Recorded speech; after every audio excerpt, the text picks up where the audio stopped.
Okay, ini soalan kita.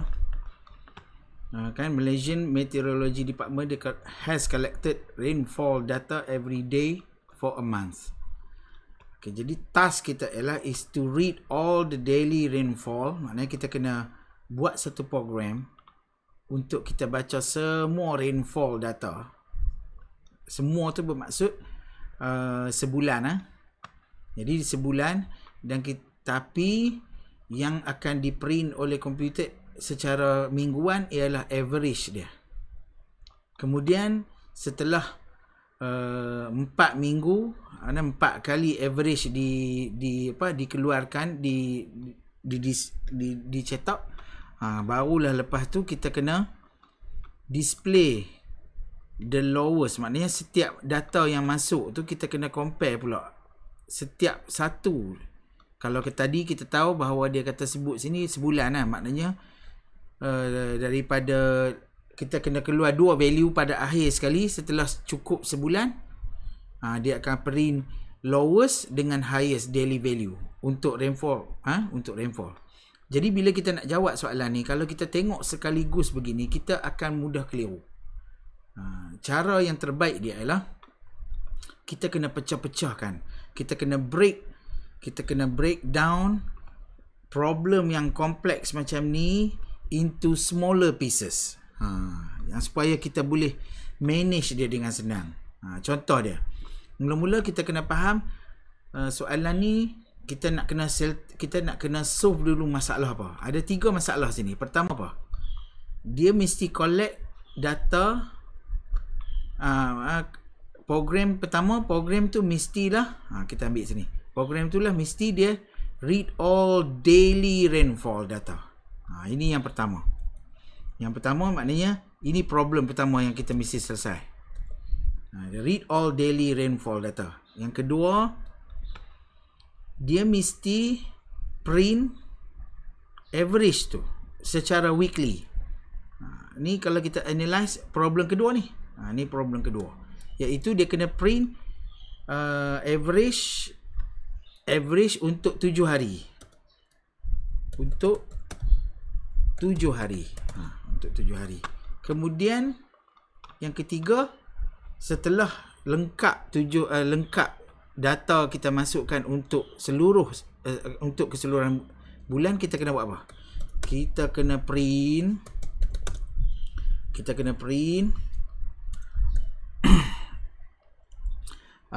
value minimum yang paling rendah dan yang paling tinggi. Jadi kita jangan buat sekaligus programming, kita kena buat satu persatu. Jadi kita akan buat dulu mana-mana dalam ni. Okey, kita akan cari jalan dulu. Yang pertama, macam mana kita nak cari data untuk kita nak ambil data menggunakan kita nak collect data, kita nak masukkan data tu setiap hari sebulan. Jadi okey, kita straight Okey, baik. Kita buat sudoku lah.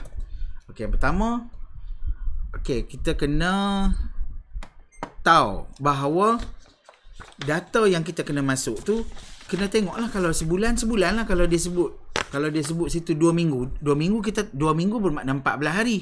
Jadi kita kena tahulah kita kena tahu macam mana kita nak buat komputer supaya dia buat repetition. Maknanya dia akan ulang ambil data tu. Kalau dia sebut 2 minggu, makna 14 kali repeat. Jadi ceritanya di sini kita akan buat repetition. Kita akan buat repetition supaya dia tahu berapa kali. Baik. So kita start and then kita mula dengan ambil value dulu. Kita nak read daily value untuk sebulan. Jadi kita tak tahu kemungkinan sebulan tu 28 hari ke, mungkin 30 atau 31. So ada kemungkinan, 3 kemungkinan ni. Jadi susah untuk kita. Jadi kita buat, kita suruh user tu yang tetapkan berapa hari untuk bulan tersebut. Jadi cara dia kita buat okey. Seperti yang kita kata dulu, kita kena buat apa mula-mula? Kita kena check, kita kena buat counter tu dulu. Okey, kita set counter kita, initial value dia. Okey, kita ignore lah huruf besar ni. Okey, baik. Counter kita initial dia sebagai value kosong. Okey, baik. Okey, di sini value kosong. Kemudian kita buat while ya. Jadi while sekejap, sini dia memang auto capital letter ni. Sekejap saya cuba tutup dulu capital letter ni.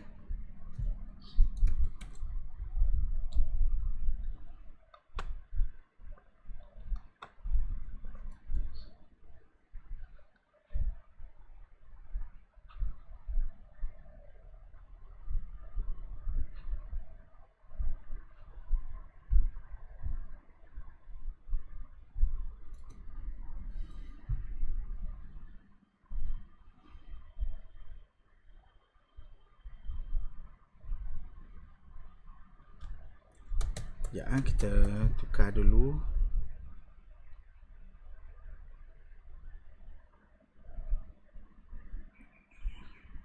Edit. Okey, kejap.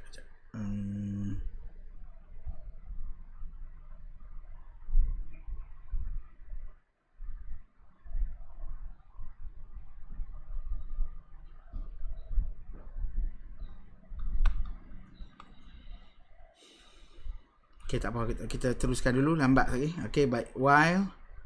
Jadi while, okey, counter macam kita bincang dulu, counter kita kurang daripada berapa? Kita kurang daripada days. Days tu maknanya kita tak tetapkan, user yang tetapkan. Jadi so ke sini kita kena ada satu okey, read days. Maknanya user yang tetapkan di sini. Kalau user tu masukkan 14 hari, maknanya dia akan jadi counter kurang daripada apa yang user tetapkan di sini. Kalau user tu masuk bulan tu 28, maknanya kurang daripada 28. Baik, enter. Okey, kita pun buat, kita increment counter. Kalau kita macam kita bincang dulu, kalau kita tak increment, okey, counter tambah 1. Increment ni supaya untuk nak elakkan daripada berlaku infinite loop. Okey, masa tu selepas dah kita buat increment, barulah kita read apa? Read rain. Kita ambil lah apa value kita nak. Okey, rain value. Bagilah nama apa-apa. So di sini kita akan buat bacaan. Maka di hujung sekali habis end. So sekarang basically kita telah menyelesaikan kita dah selesaikan masalah yang pertama, iaitu kita nak read all daily rainfall data. Maknanya setiap hari, okey, mula-mula sekali user kena masukkan how many days, berapa hari dia nak. Okey, so maka kita comparekan counter dengan days. Maka kita akan increment. Setiap kali dia increment, kalau user tu masuk 14, bermakna 14 bacaan untuk rainfall akan diambil. Nampak? Baik. Itu selesai. Yang pertama kita dah selesai. Bila yang pertama dah selesai, okey, saya tandalah yang pertama kita dah selesai. Okey, kita buat kuning. Okey. Okey. Mungkin kita buat yang ni dulu, yang print minimum dengan maximum ni. Daripada value ni kita nak tengok berapa kali kita nak compare minimum dengan maximum. Ni yang kedua. Yang kedua kita buat dulu. Okey. So apa yang kita nak kena faham hari ni, jangan kita buat sekaligus programming kita. Kita kena buat satu-satu. Okey, saya pergi ke yang berikut. Okey, yang berikut. Okey, kita start program. Kita buat asing-asing dulu. Okey, kita cuba selesaikan masalah tu secara berasingan. Okey, yang pertama, okey, kita pakailah balik yang ni. Stay kita nak pakai yang ni. Kita nak read apa? Kita masih lagi nak read. Okay, read days. Okay, sama. Counter kita masih lagi apa? Counter kita masih lagi initial value. Okay, kalau dalam case ni, kalau lah kita nak pakai satu pun boleh. Okay, kita pakai satu. Okay, kalau kita pakai satu, bermakna sini kita ubah, sini dia bukan kurang. Dia mesti sama. Kurang atau sama dengan. Sama dengan days lah. Okey, baik. Katakanlah kita pakai satu. Okey, jadi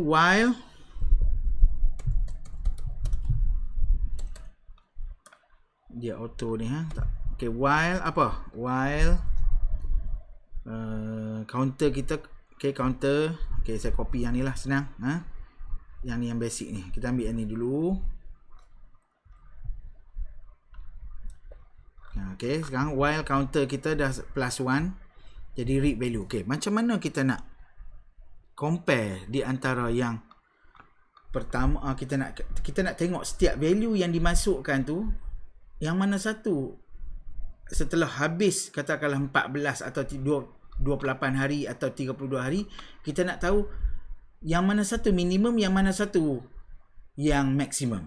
Jadi pertama mestilah kita kena ada satu variable baru, tapi tak apalah kan. Okey, variable baru apa dia? Variable baru yang perlu ada. Okey, kita perlu ada maksimum. Okey, maksimum. Okey, saya sensitif dalam case programming, kita kena sensitif lah dengan capital letter ni. Kalau M besar, kita kena consider semua huruf M dalam programming kita tu. Variable name dia tu mestilah huruf besar. Macam ni, kalau V besar sini, maka V besar lah. Maksimum. Okey, maksimum kita kosong.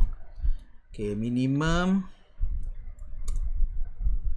Okey, minimum pun kosong juga. Pasal mula-mula sekali kita start, dia mesti kosong lah. Okey, baik. Isu dia sekarang, kita nak kena compare. Nak kena compare yang minimum dengan maksimum. Okey. Sekarang, macam mana kita nak tahu dia maksimum atau tidak?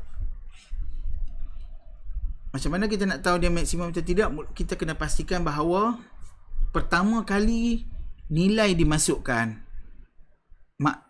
mula-mula sekali value kita ambil, mestilah value yang mula-mula sekali tu adalah, mestilah dia adalah yang tertinggi dan terendah pada bacaan pertama. Maknanya minimum pun value yang sama, maksimum pun value yang sama.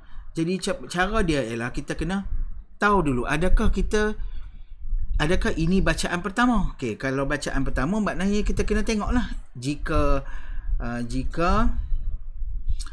counter kita tu, counter yang pertama tu, counter kita bersamaan dengan 1. Counter kita bersamaan dengan 1, bermakna itu adalah bacaan yang pertama. Bacaan pertama. Bila bacaan pertama, kita kena set minimum kita tadi. Minimum kita adalah bacaan yang pertama tadi, iaitu rainfall value tu, rain value. Okey, rain value. Sini kita ada rain value. Kita dah ada rain value sini. Kita buat bacaan yang pertama, maka buat kali pertama, rain value kita mestilah, katakanlah bacaan pertama kita adalah 50. 50 adalah yang paling rendah dan dia juga adalah bacaan yang tertinggi. Kita kena clear lah, kita kena buat awal-awal. Rain value. Nampak? Rain value yang pertama tu, dia adalah maksimum, dia adalah juga minimum. Nampak? Jika bacaan pertama. Tapi kalau bacaan tu dah bukan bacaan pertama, bacaan pertama, bermakna else if apa?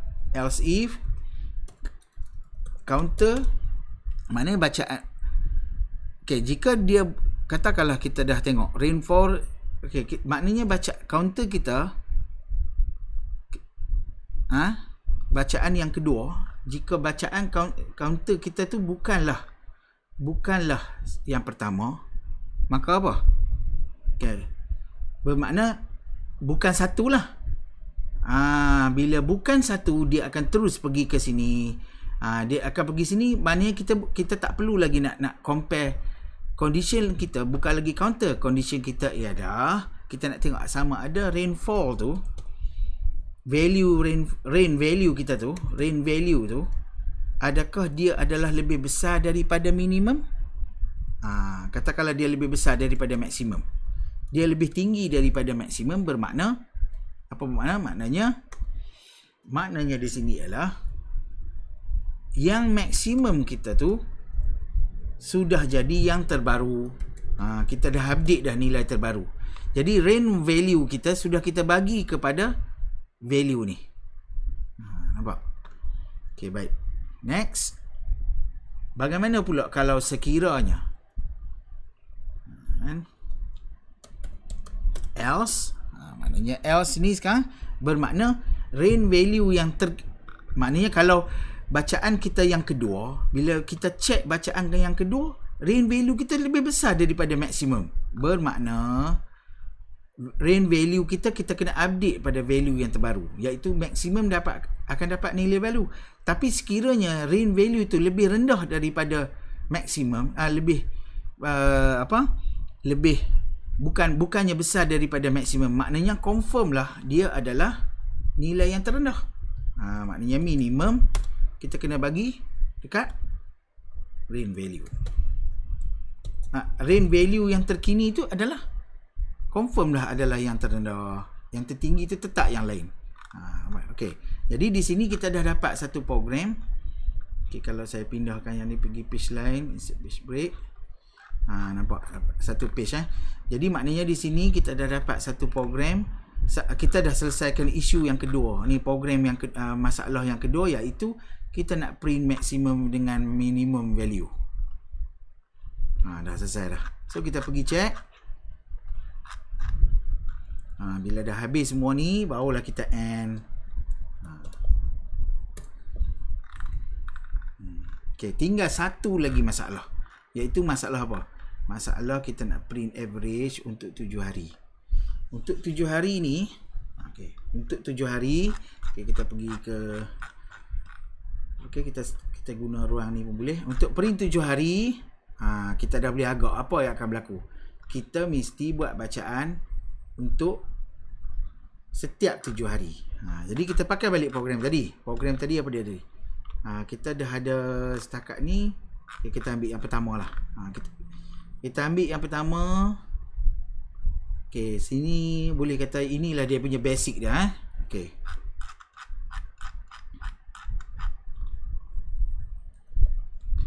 Okay, baik. Sekarang kita faham bahawa kita di sini kita dah boleh buat bacaan untuk setiap hari.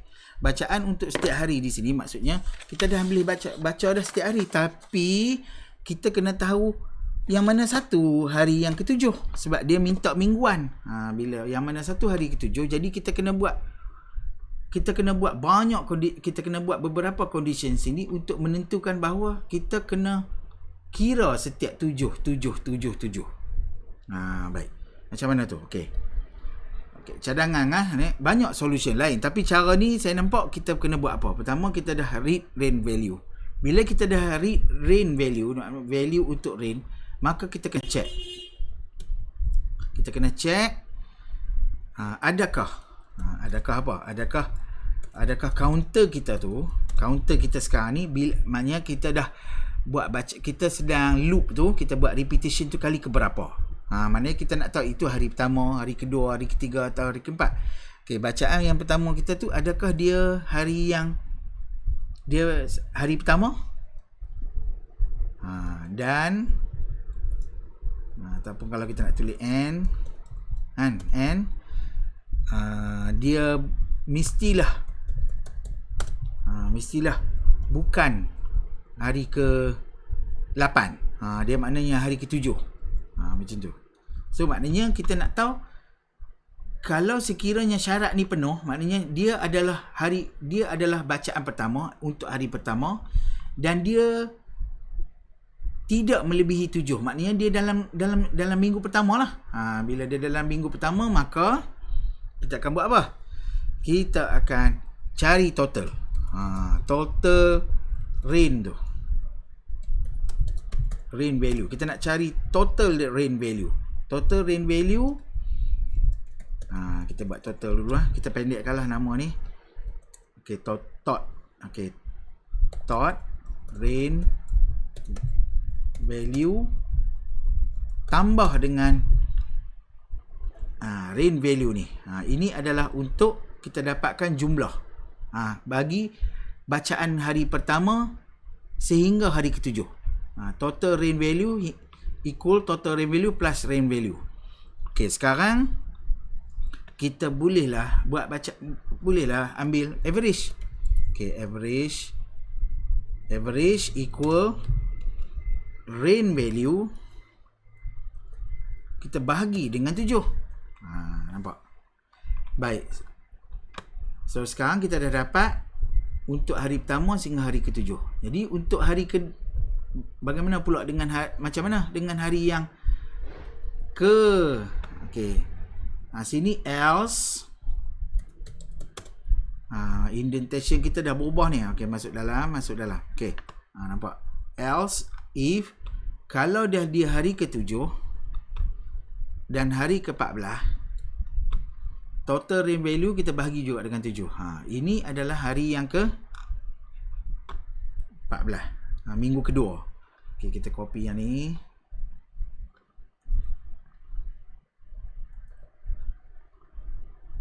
Okey, masuk dalam Okey, ini pun masuk dalam. Sebab kita kena faham indentation ni penting untuk menjelaskan kepada kita. Kita nampak je lah. Okey, hari yang ke berapa pula? Ke-15 hingga yang ke-21. Okey, baik. Kemudian yang terakhir apa? Yang bukan terakhir lagi. Minggu yang okey, masuk dalam lagi. Oops, sekejap.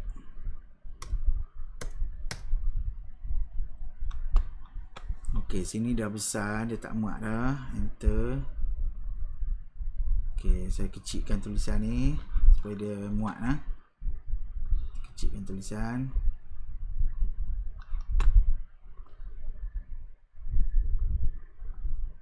Okey, baik. Sekarang kita dah hari ke-14. Okey, kita dah keluar balik. Sini. Dia selari dengan if tu Okey, di sini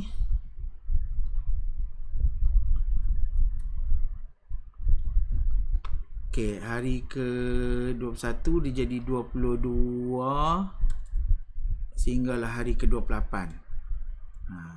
28. Kemudian dan yang terakhir, perlu tak kita buat? Okey, sekejap Di sini kita dah ada 4 minggu. Setiap kali 4 minggu kita dapat bacaan. Tetapi kita kena faham, kita masih lagi di bawah. Kalau katakanlah sini 31, bermakna komputer akan terus membaca dan terus membaca. Dia akan terus. Cumanya average bagi setiap minggu tu saja yang dapat. Okey, baik. Problem dia sekarang, cuba kita perhati tak logik di sini. Apa yang tak logik? Average yang kita dapat di sini memang betul lah, adalah average berdasarkan hari pertama hingga ke hari ke-7.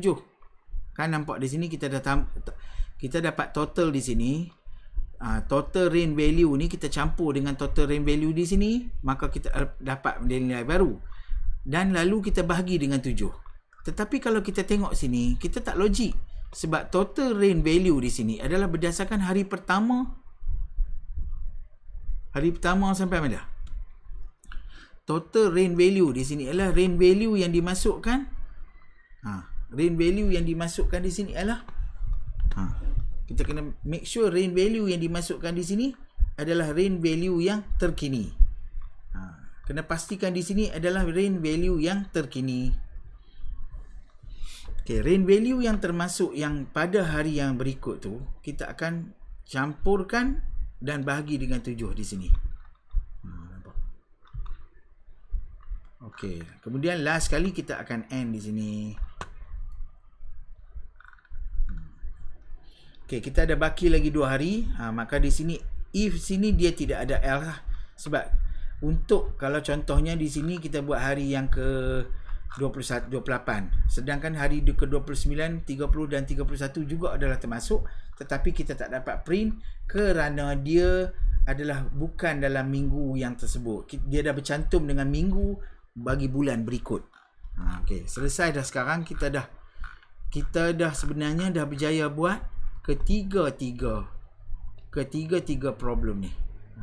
Apa yang kita perlu buat sekarang ni ialah apa yang perlu kamu buat sekarang apabila kita dah nampak dah kita dah berjaya selesaikan masalah tu secara berasingan, maka kita kena cantumlah jadi satu program dari start hinggalah ke end.